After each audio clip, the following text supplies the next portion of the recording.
മണർകാട് കിഴക്കേ കവലയിൽ high mast light സ്ഥാപിക്കുന്നതിന് ജോസ് കെ മാണി എംപിയുടെ ഫണ്ടിൽ നിന്നും 6.5 ലക്ഷം രൂപ അനുവദിച്ചു. 8 നോമ്പ് ആചരണം തുടങ്ങുന്നതിന് മുമ്പ് ലൈറ്റ് സ്ഥാപിക്കുമെന്ന് പഞ്ചായത്ത് പ്രസിഡന്റ് ബാബു കെ കോര അറിയിച്ചു. മണർകാട് ജംഗ്ഷന് ഇനി ഹൈമാസ്റ്റ് ലൈറ്റിന്റെ ഇരട്ട വെളിച്ചം.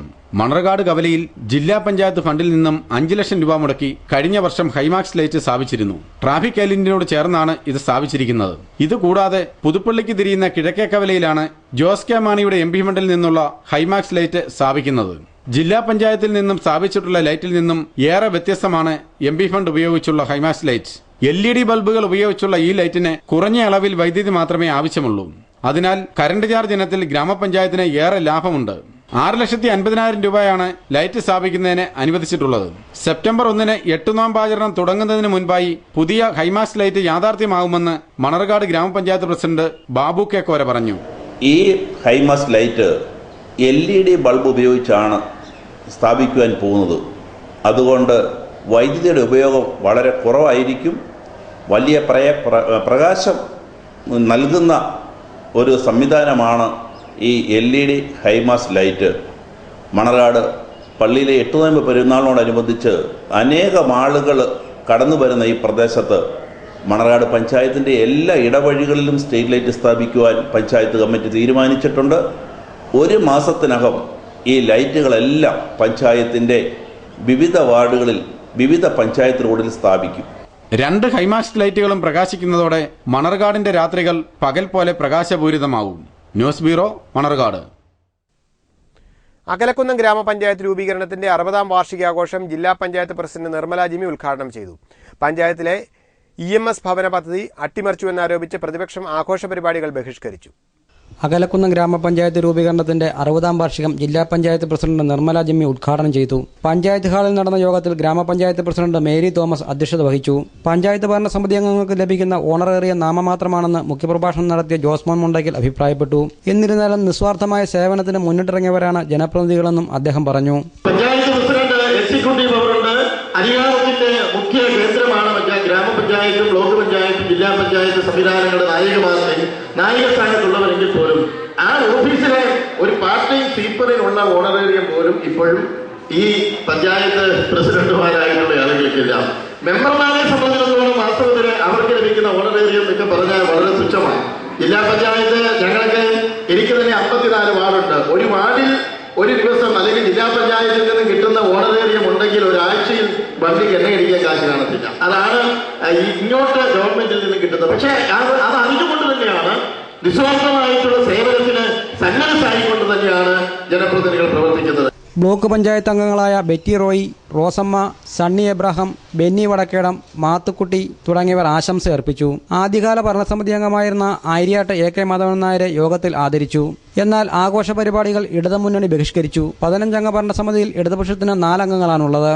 മുൻ സർക്കാരിന്റെ ഭരണകാലത്ത് നടപ്പിൽ വരുത്തിയ EMS ഭവന പദ്ധതി പഞ്ചായത്ത് ഭരണസമിതി അട്ടിമറിച്ചതായി ഇടതുപക്ഷം ആരോപിച്ചു. ഇതുമൂലം 220-ൽ പരം കുടുംബങ്ങൾ ഭവനരഹിതരായതായി LDF പാർലമെന്ററി പാർട്ടി നേതാവ് അനിൽകുമാർ പറഞ്ഞു. പഞ്ചായത്തിന്റെ ഈ വർഷത്തെ ബഡ്ജറ്റിൽ 1 രൂപ പോലും ഈ പുതിയ വീടിന് വേണ്ടി വെച്ചിട്ടില്ല. ഞാൻ ആദ്യം സൂചിപ്പിച്ച 316 വീടിൽ 82 വീടിന്റെ പ്രശ്നമാണ് ഇപ്പം നിലവിൽ പഞ്ചായത്തിൽ പറഞ്ഞുകൊണ്ടിരിക്കുന്നത്. 82 വീടിന്റെ ഇപ്പോൾ ഉടനെ തന്നെ പരിഹരിക്കാം എന്ന് പറയാൻ തുടങ്ങിയിട്ട് 1.5 വർഷമായി. അതിന് വെളിയിൽ നിൽക്കുന്ന 220 പേരുടെ ആപ്ലിക്കൻ്റായിട്ട് നിൽക്കുന്ന 220 പേരുടെ ഭവന നിർമ്മാണ പ്രശ്നമായിട്ട് തന്നെ അവശേഷിക്കുകയാണ്.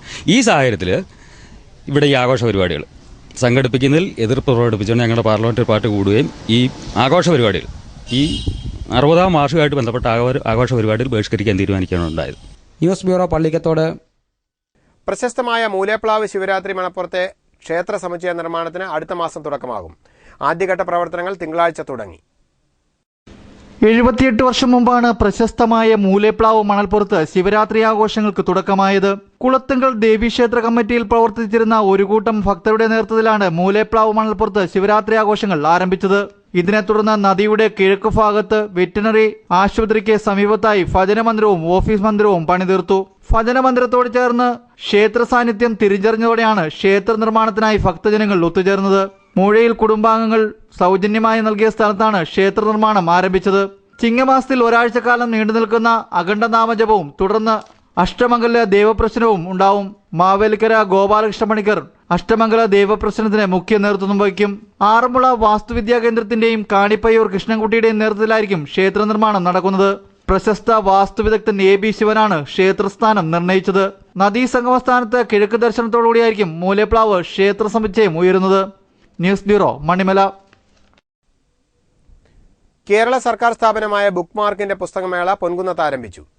ഹിൽഡ ഓഡിറ്റോറിയത്തിൽ നടക്കുന്ന പുസ്തകമേള ഡോക്ടർ N. ജയരാജ് MLA ഉദ്ഘാടനം ചെയ്തു. ചെറക്കടവ് പഞ്ചായത്ത് പ്രസിഡന്റ് CK രാമചന്ദ്രനാർ ആദ്യ വിൽപ്പന സ്വീകരിച്ചു. Book mark member secretary Babu Kuzhimattam അധ്യക്ഷനായിരുന്നു. ബുക്ക് മാർക്ക് വിദഗ്ധ അംഗം ജോസഫ് ഇലവുമൂട് മുഖ്യപ്രഭാഷണം നടത്തി. ജില്ലാ പഞ്ചായത്ത് അംഗം TK സുരേഷ് കുമാർ, പൊൻകുന്നം സയ്യിദ്, TB രാധാകൃഷ്ണൻ നായർ തുടങ്ങിയവർ പങ്കെടുത്തു. മേളയിൽ 20-ൽ പരം സർക്കാർ സാംസ്കാരിക സ്ഥാപനങ്ങൾ പ്രസിദ്ധപ്പെടുത്തിയ പുസ്തകങ്ങളും മറ്റ് സ്വകാര്യ പ്രസാധകരുടെ ഗ്രന്ഥങ്ങളും വിൽപ്പനയ്ക്കുണ്ട്. മേള ഓഗസ്റ്റ് 3-ന് സമാപിക്കും. പാലാ പൊൻകുന്നം റോഡിൽ ഇളങ്കുളം പള്ളിക്ക് സമീപം കുഴികൾ രൂപപ്പെട്ടു. BSNL കേബിളുകൾ സ്ഥാപിക്കുന്നതിന് നിർമ്മിച്ച കുഴിയിൽ മഴവെള്ളം നിറഞ്ഞതാണ് ഓട രൂപപ്പെടാൻ കാരണം. നിരവധി വാഹനങ്ങൾ ഇതുമൂലം അപകടത്തിൽപ്പെടുന്നു. പാലാ പൊൻകുന്നം റോഡിൽ ഇളങ്കുളം പള്ളിക്കും ചന്തക്കവലയ്ക്കും സമീപം റോഡ് തകർന്നു. ടെലിഫോൺ കേബിൾ സ്ഥാപിക്കുന്നതിന് വെട്ടിമുറിച്ച് മണ്ണിട്ട് മൂടിയ സ്ഥലത്ത് മഴവെള്ളം കെട്ടിനിന്നാണ് ഗർത്തങ്ങൾ രൂപപ്പെട്ടത്. റോഡിന്റെ വളവില്ലാത്ത ഭാഗത്ത് ഗട്ടർ രൂപപ്പെട്ടത് അപകട സാധ്യത വർദ്ധിപ്പിച്ചു. വേഗതയിലെത്തുന്ന വാഹനങ്ങൾ മിക്കവയും ഗട്ടറിൽ പതിക്കാറാണ് പതിവ്. മഴക്കാലമായതിനാൽ കരകുറവ് ശക്തമായതും റോഡിന്റെ ഗട്ടറിൽ വെള്ളം കെട്ടി നിൽക്കുന്നതിന് കാരണമായി. 2 വീലർ യാത്രക്കാരാണ് അപകടത്തിൽപ്പെടുന്നവരിൽ ഏറെയും. വലിയ വാഹനങ്ങളുടെ യാത്രയും ഏറെ ദുഷ്കരമാണ്. ദിവസവും 100 കണക്കിന് വാഹനങ്ങളാണ് ഈ റോഡിലൂടെ കടന്നു പോകുന്നത്. ഗട്ടറിൽ അകപ്പെടുന്ന വാഹനങ്ങൾക്ക് വലിയ രീതിയിലുള്ള അറ്റകുറ്റപ്പണികളും ഉണ്ടാകുന്നു. നിരവധി കാൽനട യാത്രക്കാരും ഈ പാതയെ ആശ്രയിക്കുന്നുണ്ട്. ഗട്ടർ നികത്തുന്നതിന് PWD അധികൃതർ യാതൊരു നടപടിയും സ്വീകരിക്കുന്നില്ല എന്ന ആക്ഷേപവും നിലനിൽക്കുന്നുണ്ട്. ഇതുമൂലം വൻ അപകട സാധ്യതയാണ് ഇവിടെ പതിയിരിക്കുന്നത്. News bureau, Pallikkathodu. പനച്ചിക്കാട് ഗ്രാമപഞ്ചായത്തിൽ പ്രസിഡന്റിനും വൈസ് പ്രസിഡന്റിനുമെതിരെ അവിശ്വാസ പ്രമേയം പാസായി. കോൺഗ്രസിലെ Jessy Chacko, Edison K. Abraham എന്നിവരെയാണ് അവിശ്വാസ പ്രമേയത്തിലൂടെ പുറത്താക്കിയത്. 23 അംഗ ഭരണസമിതിയിൽ LDFന് 9ഉം BJPക്ക് 3ഉം അംഗങ്ങൾ പ്രമേയത്തെ അനുകൂലിച്ച് വോട്ട് ചെയ്തു. കാഞ്ഞിരപ്പള്ളി കൊടുവന്താനം കോളനിയിൽ അവശനിലയിൽ കാണപ്പെട്ട വൃദ്ധയെ നാട്ടുകാരും പോലീസും ചേർന്ന് ആശുപത്രിയിലെത്തിച്ചു. മക്കൾ ഉപേക്ഷിച്ചു പോയതിനെ തുടർന്ന് ഒറ്റയ്ക്ക് താമസിക്കുകയായിരുന്ന ജാനകി എന്ന വൃദ്ധയെയാണ് വീടിനുള്ളിൽ അവശനിലയിൽ കണ്ടെത്തിയത്. മനുഷ്യത്വം മരവിച്ച മനസ്സുകളുടെ മറ്റൊരു നേർസാക്ഷ്യമായി മാറിയിരിക്കുകയാണ് കാഞ്ഞിരപ്പള്ളി കൊടുവന്താനം കോളനിയിൽ ജാനകി എന്ന വൃദ്ധ. നൊന്തുപെറ്റ 6 മക്കളും ഉപേക്ഷിച്ചു പോയതിനെ തുടർന്ന് കഴിഞ്ഞ കുറെ നാളുകളായി ഏകാന്തവാസത്തിലായിരുന്നു ഈ അമ്മ. വാർദ്ധക്യ സഹജമായ അസുഖങ്ങൾ ഇവരെ ശാരീരികമായി തളർത്തിയപ്പോൾ പരിചരണത്തിനായി ആരും ഉണ്ടായിരുന്നില്ല. കഴിഞ്ഞ 1 മാസത്തോളമായി തീർത്തും വൃത്തിഹീനമായ സാഹചര്യത്തിലാണ് ഇവർ ഈ വീട്ടിനുള്ളിൽ കഴിഞ്ഞത്.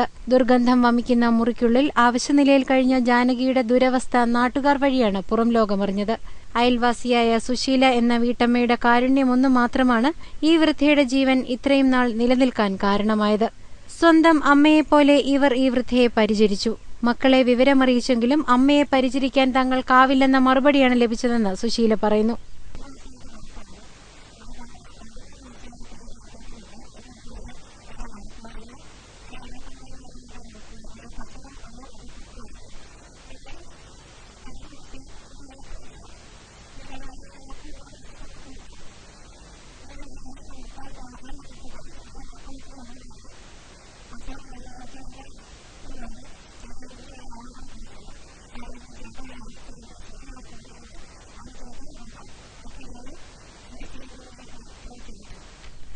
ആശാപ്രവർത്തകരും വാർഡ് മെമ്പറും വഴി ജാനകിയുടെ കഥനകഥ പുറം ലോകം അറിഞ്ഞതിനെ തുടർന്ന് വനിതാ കമ്മീഷൻ അംഗം ഡോക്ടർ J. പ്രമീളാദേവി അടക്കമുള്ളവർ സ്ഥലത്തെത്തി. തുടർന്ന് ജാനകിക്ക് അടിയന്തിരമായി ചികിത്സ ലഭ്യമാക്കാൻ നിർദ്ദേശിക്കുകയായിരുന്നു. കാഞ്ഞിരപ്പള്ളി SI ലിജോ ജോസഫിന്റെ നേതൃത്വത്തിലുള്ള പോലീസ് സംഘവും സ്ഥലത്തെത്തി.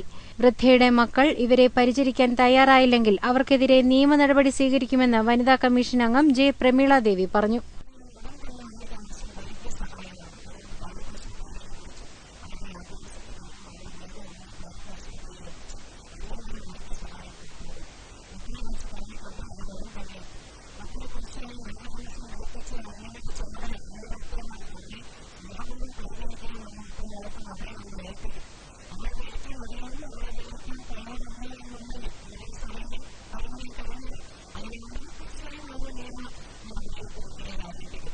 തുടർന്ന് ആംബുലൻസ് എത്തിച്ച ശേഷം നാട്ടുകാരുടെയും ആശാപ്രവർത്തകരുടെയും സഹായത്തോടെ ജാനകിയമ്മയെ കാഞ്ഞിരപ്പള്ളി താലൂക്ക് ആശുപത്രിയിലേക്ക് മാറ്റി.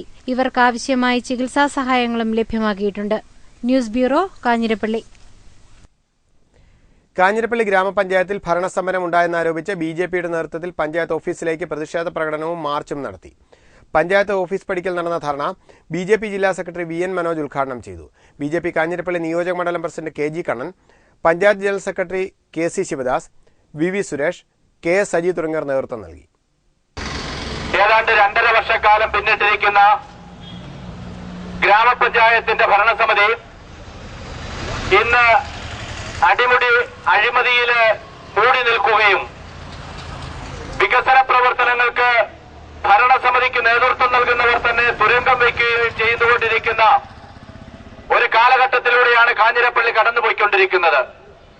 കാഞ്ഞിരപ്പള്ളിയുടെ ചരിത്രത്തില് നാളിതുവരെ ഉണ്ടാകാത്ത രീതിയിലുള്ള ഒരു ഭരണസ്തംഭനത്തിന് ഇന്ന് വഴിയുണ്ടായിരിക്കുകയാണ്.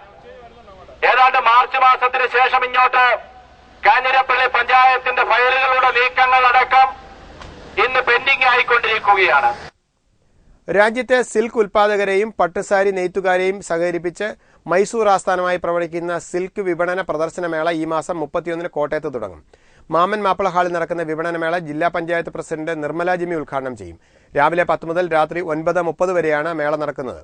സിൽക്ക് മേള ഓഗസ്റ്റ് 5 സമാപിക്കുമെന്നും ഭാരവാഹികൾ വാർത്താസമ്മേളനത്തിൽ അറിയിച്ചു.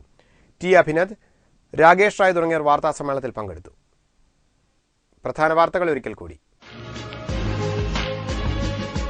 പൊന്തൻപുഴ വളകോടി ചതുപ്പ് കോളനിയിലെ 76 കുടുംബങ്ങൾ 50 വർഷമായി കഴിയുന്നത് പട്ടയമില്ലാത്ത ഭൂമിയിൽ. പട്ടയം നിഷേധിക്കുന്നത് സ്വകാര്യ വ്യക്തികളുടെ താൽപര്യം സംരക്ഷിക്കാൻ.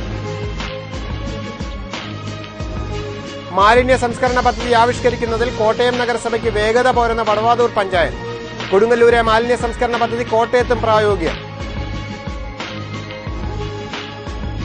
മുഖ്യമന്ത്രിക്കും ആഭ്യന്തരമന്ത്രിക്കുമെതിരെ ഡിവൈഎഫ്ഐ കോട്ടയം ജില്ലാ ഘടകം പ്രക്ഷോഭം ശക്തമാകുന്നു. August 1 collectorate March. LDFന്റെ രാപ്പകൽ സമരം തുടരുന്നു. ചെക്കുകേസിൽ പ്രതിയായ കാഞ്ഞിരപ്പള്ളി ഗ്രാമപഞ്ചായത്ത് അംഗം അഡ്വക്കേറ്റ് PA ഷമീർ രാജിവെക്കണമെന്ന ഡിവൈഎഫ്ഐ. ഡിവൈഎഫ്ഐയുടെ ഹർജി കോടതി ഫയലിൽ സ്വീകരിച്ചു. വാർത്തകൾ അവസാനിക്കുന്നു.